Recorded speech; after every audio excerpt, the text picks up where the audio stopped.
Yo, what is up everybody? Jump in here, and today I am back on some Dark Souls. In our last episode, we completed the Painted World and we killed the half-breed Priscilla, which is an optional boss in the game, and it kind of feels wrong killing her because she's somewhat innocent. But hey, we wanted her soul. Alright, so now I'm actually back at the Duke's Archives just to complete Big Hat Logan's storyline. I have all these souls built up. I've been PvPing a little bit, leveling up. And yeah, let's go ahead and now buy all his spells. You definitely want to build up some souls because his spells can be very expensive. Oh, hello there. Where have you been? Time is a resource. Let's delve in promptly. Alright, let's talk to him. I think he might have some dialogue about us defeating Sif. The tomes stored in these archives are truly magnificent. A great pool of knowledge. The fruits of superior wisdom and an unquenchable desire for the truth. Some would say Seth had an unsound fixation. But his work is a beautiful, invaluable resource. All progress demands sacrifice, and I certainly bear no antipathy for that wonderful, scaleless beast. Well, it sounds like you really admire him. Alright, so let's do this. Just buy every single thing he has. Go fully down the list. I might even use Homing Crystal Soul Mass, because that's a pretty good spell. Alright, so now that we bought everything, let's talk to him again. But if he, I don't remember how you, I can't remember the death. The undead. What's it? What the other one first?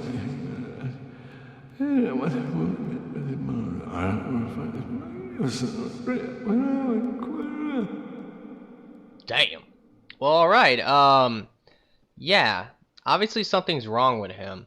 Just like Seep the Scaleless, Logan will become obsessed with this library. And it basically manipulates him and turns him hollow. So now let's talk to him. Now what's strange is that we just talked to him. You know, he was all happy and all cheerful. But now he's gonna not know who we are. Who are you? Stay clear of my work. Curses upon you. How dare you disturb me? Well, alrighty. Now if you want to reset him, just simply Homeward Bone. Or you can actually warp out of here if you want, come back. I think you can even quit out and then reload the game. I just normally Homeward Bone since I'm right here and I can run right back in there. Alright, by returning to that room, we will find a chest and it will contain his armor. So that is awesome.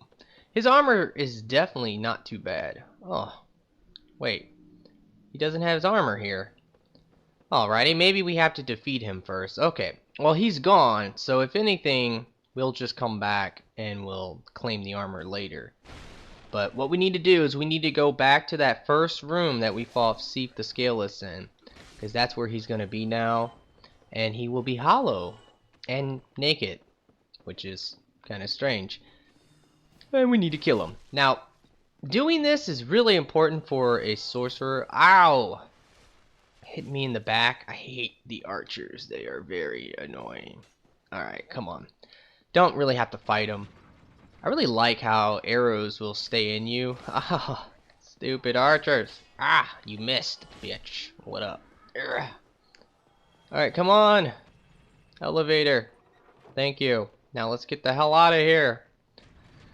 Anyway, but yes, by completing this, it's really important if you have gone down a sorcery path because, first of all, his armor is some of the coolest looking like wizard gear in the game, especially the big hat. And I've actually somewhat decided on what my armor might be for this build. I think I might incorporate the big hat. The problem is that in the end, I'm going to have to sacrifice some magic damage if I do not use the Crown of Dust. Although, replacing the Crown of Dust with the big hat will grant you so much magic defense. It's like insane. There he is. And it looks like he's... I don't know what's wrong with him. Like, I mean, look at his body. Looks like maybe he was chilled or he could have just been that pale. But by killing him, we're going to grab the sorcery, White Dragon's Breath, and the big hat, and the 10 crystallized catalysts. Now, what this is right here, I think this is a large magic ember. And there's one other item in this room that you should take the time to grab. If you come up the staircase, or this staircase that is, we will find a soul of a hero, or a soul of a great hero, which is the largest soul that you can find in the entire game. It will grant you 20,000 souls, so it's totally worth it. Alright, I think it's over here somewhere. There it is. Alright, give me that.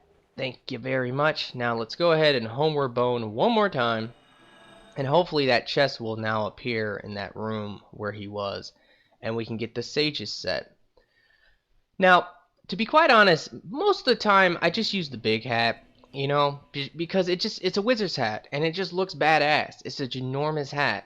The only thing I don't like is it's so big that with certain shields, it will make your shield like kind of look weird. You'll see what I'm talking about. I'll actually will equip it and see what it looks like with my shield.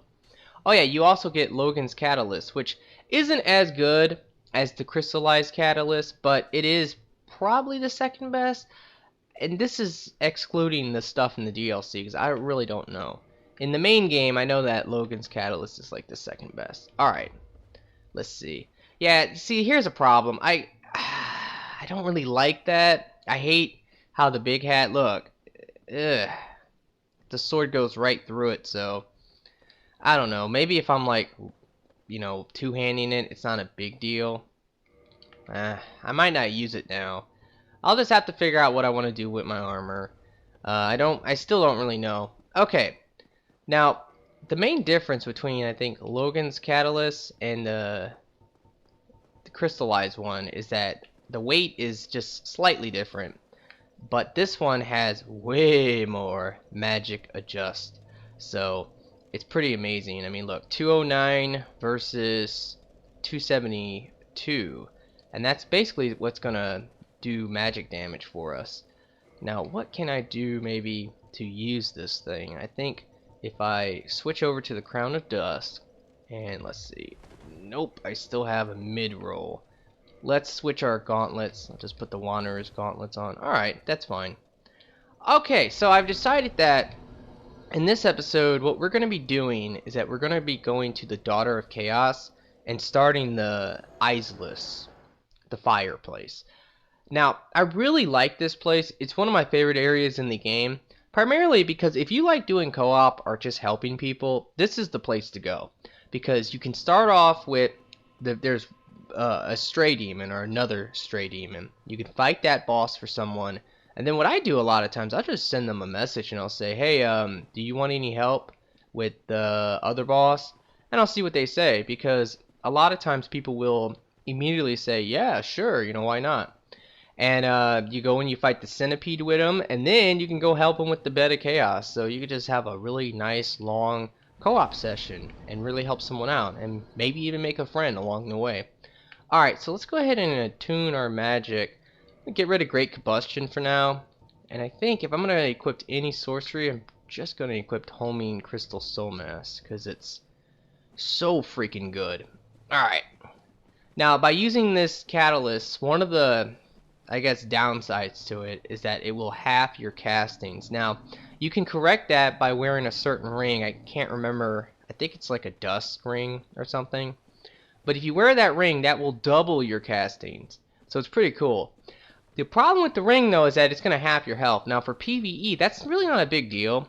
You half your health. You can even equip the red tearstone ring. And then you get hit like once, get down to hyper mode. And if you wear the Crown of Dusk, have the red tearstone ring, and you can even combine Power Within with it. Oh man, you're talking about some serious damage that you can inflict on enemies. It's really insane. You can just one-shot most bosses. It's fun. Alright, let's see how much damage I'm going to do to this guy. Bring it on, bitch. Okay, I definitely one-shotted him.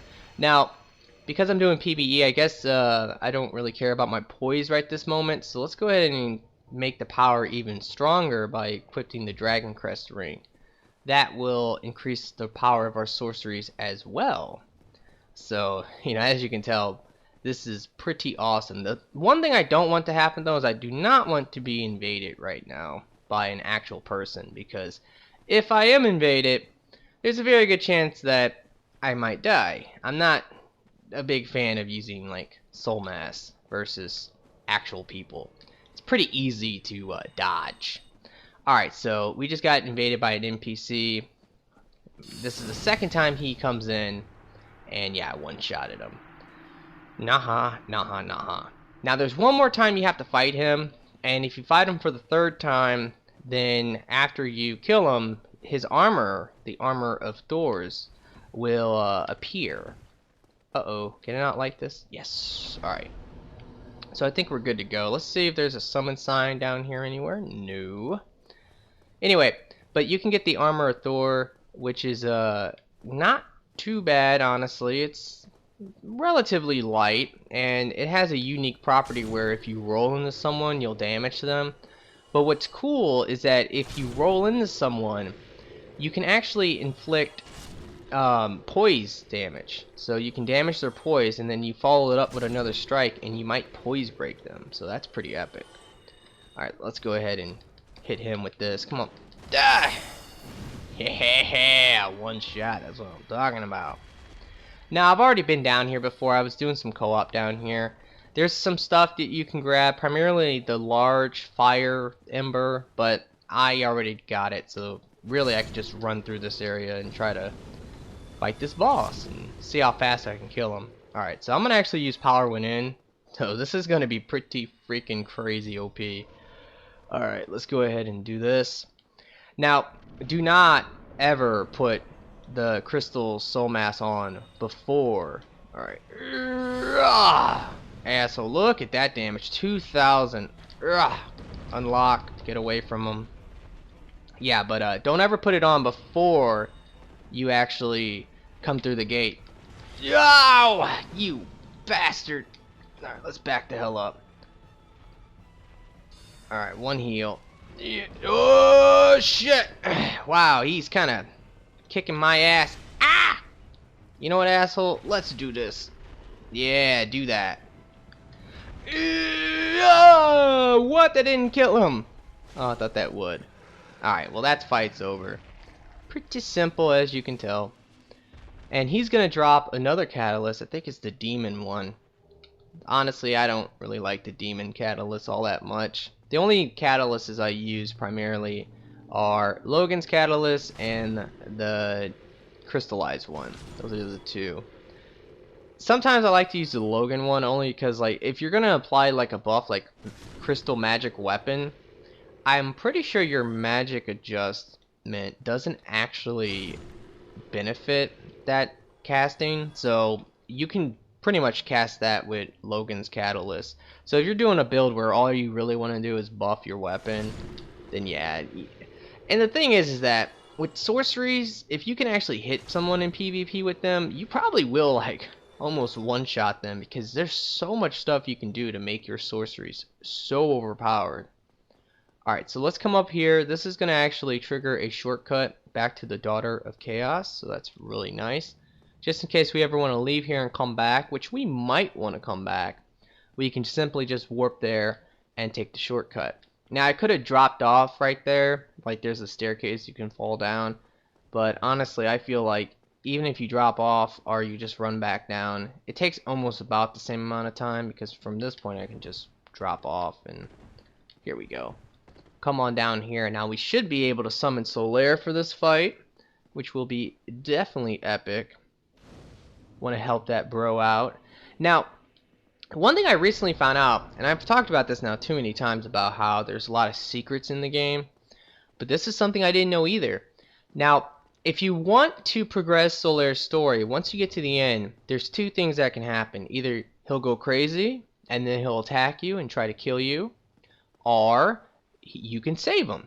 Now, the interesting thing, and I guess I'll show this, this might waste some time, but maybe I should have dropped down so that I could actually show this. But basically, if you want to save his life, before you go to Lost Izalith, you need to actually come down here and open the shortcut. And what you need to do is you want to kill all the bugs. And there's one with a red eye. If you kill the bug with the red eye, then he will not go crazy basically, because the one with the red eye is the one that will pretty much 100% of the time drop the sunlight maggot. So keep that in mind. You cannot reach him though from this side. Although if you really want to save him and you don't feel like joining the Covenant, or you just don't have the humanity, you can actually use like toxic mist or poison mist, and you can do it right through the door and hit those enemies and they'll die. And when Solair goes down there, there's no bugs to take him over. I mean, that's just how epic the people who made this game really were. I mean, to think of that, like, well, what if the player kills all the bugs? Well, if they kill all the bugs, then Solair won't go crazy, obviously. Duh. You know, that's crazy to me. Like, that's so cool. And I never thought of that before. Like, wait, if I kill all the bugs, can he go hollow? Can he go crazy? Apparently he cannot. Now, I'm not going to kill the bugs, though, because... And I know some people get mad at this because people really like Solair, but I do want him to become hostile, and I do want to kill him. Primarily because I want his armor. Like, I want the sunlight armor, especially his leggings. The iron leggings are some really good legs. And you can also get his shield, which is a pretty nice shield, and his sunlight straight sword, which is a fun weapon to use. Alright. So now that we have done all that, and I've talked about Solair a little bit, let's go ahead and come down here and summon him, and we can fight the Centipede. Now, there should be... Yeah, there we go. There's a soul of a brave warrior over here. I'm pretty sure that's what it is. Yeah, buddy. Now, you can drop off from right here, either to the branch to take less damage, or you can just drop to the bottom. You will not die. Alright, we're good.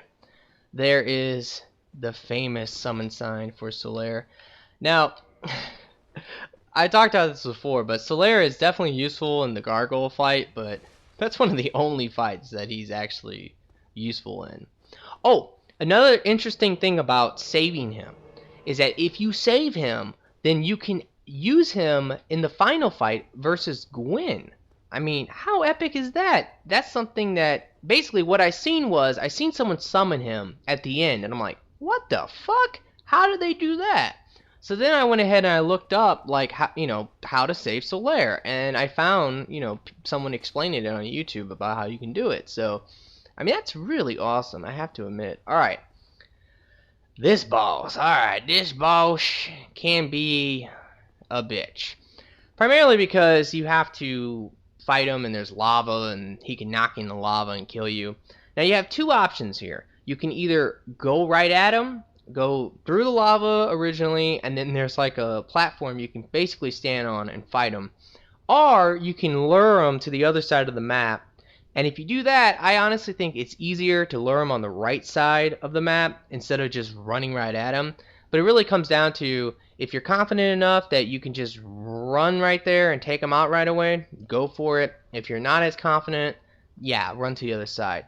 Solair, though, is kind of dumb, and, it's just the AI, and he might just stay in lava and just burn to death, so we have to see. Alright, but let's do this. We're going to get a pretty epic cutscene here.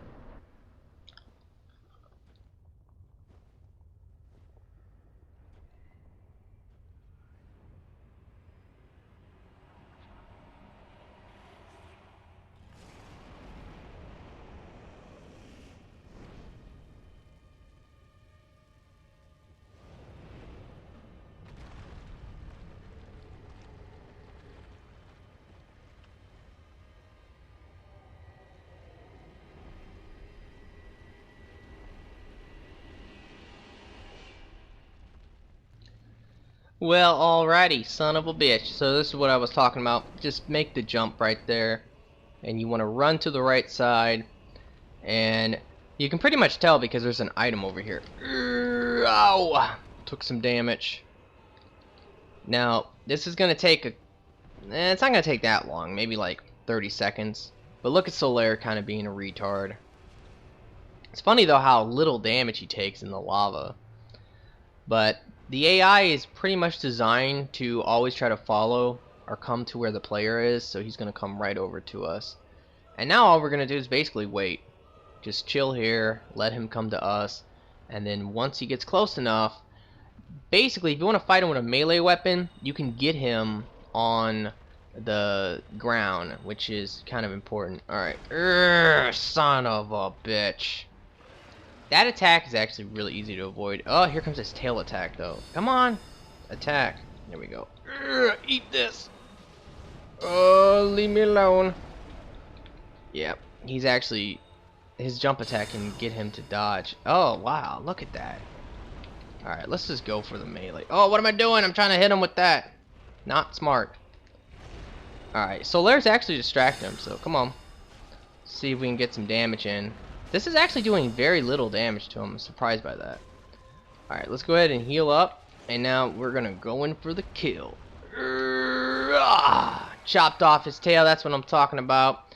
Now I'm pretty sure if you chop off his arm, you can get the ring to get into the lava. So even if, if you're able to chop off his arm, even if you fail, and he kills you, then once you get that lava ring, you just simply equipped it. There we go.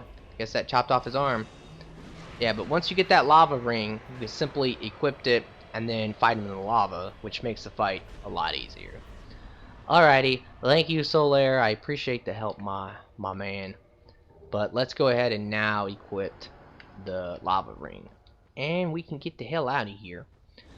Alright, now I have to be honest, this place is really trolly, and I say that because there's a lot of times where you'll get to the other side where you're gonna fight the bed of chaos, and this has happened to me just way too many times. I have to bring it up.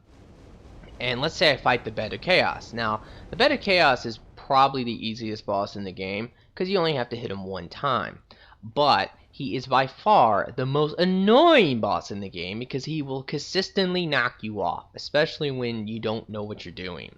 So once you kind of figure him out, though, it's actually not so bad, but the bed of chaos is still a bitch. But what will happen to you a lot is that you'll be fighting the bed of chaos, he'll knock you off, and you're like, son of a bitch. Then you'll respawn here at the bonfire, and now this has happened to me too many times. I'll forget that I switched the ring, because once you get to the other side, you don't need the ring anymore. There's no more lava. And if you do that, and then you're like, oh, herpa-derpy, and you run in the lava, you'll just instantly burn to death. And yeah, you'll die. So, it is horrible. Alright, so let's go ahead and rest here. And I guess we'll talk to Solair. He is, still on his journey trying to find his own son. Why? Why? After all this searching, I still cannot find it. Okay. Alright, so my plan is I'm going to try to get to the second bonfire. This is a bonfire that I did not know about. And I cannot believe I didn't know about it. It's one of those things where it's like, really? I've played this game so much. I think what it is that, although, yes, I've played this game a lot, I haven't actually done this part all that much. Normally, I just take the shortcut, fuck it. But recently, I really fell in love with Solair's armor, especially those iron leggings, that I want to get those iron leggings. So I do like completing his storyline, because if you take the shortcut, that will kind of fuck it up. Like I said, you can open it, basically, and if you open it, then you can kill the bugs and save him, if that's what you want to do. But you do have to take this path, past all the dinosaurs, if you actually want to have him be down there. Otherwise, for some reason, he just doesn't spawn. Alright, so if we come over here, these, like, I don't know what you would call those guys. They're basically like half dinosaurs. I mean, look at them. For the longest time, I could never tell what they were, and then finally I got a good look at them, and it looks like they're half of a dinosaur. It's freaking crazy, man. Really creepy. There's a lot of them down here too, and they are some of the most annoying enemies in the game. Alright, so if we come over here, uh-oh, there's a dino. Dino's on me. Anyway, but right here, this is a soul of a great hero. So that's 2 souls of the great hero that we were able to get in this episode. Awesome. Now, to find the right way you need to go, because, honestly, this place can hurt your eyes. Look at that red. It's like, my eyes. But if you get a little lost, look for the tree. It's easy to find this little area, but if sometimes I always get like turned around. But then I learned that if you just look for this tree right here, you will find the right way to go. And then from here, if you look in the distance there, there's like a big old branch leading up. That will take you to where we need to go. And there's another way to get up there too. And I don't remember exactly where that is. It's basically you can either go through one branch or there's another branch. Yeah, there it is. I can't really point at it, but let's see. That way. Kinda. Alright, anyway. Now this is where I think the second bonfire is. I'm still not 100% on this because I've never found it before. But it looks at least like this is where it is. Somewhere over here. Oh, look. Let me see. Yep. Oh, that's what it is. Look at this secret. The bastards, man. More than likely, I would imagine this might be a warp zone, too. That'd be kind of cool. I kind of want to test that out, but I think I'll save that, you know, maybe for another episode. Alright, guys. Well, I'm going to end this episode here. In our next episode, we're going to be doing Lost Izalith / defeating the Bed of Chaos. One of the most annoying bosses in the game. If I fail, I will probably rage, so that's something to look forward to. Anyway, guys, I really hope you have enjoyed this. Be sure to like the video for me and favorite it. And yeah, I hope you guys have a nice day. Peace out.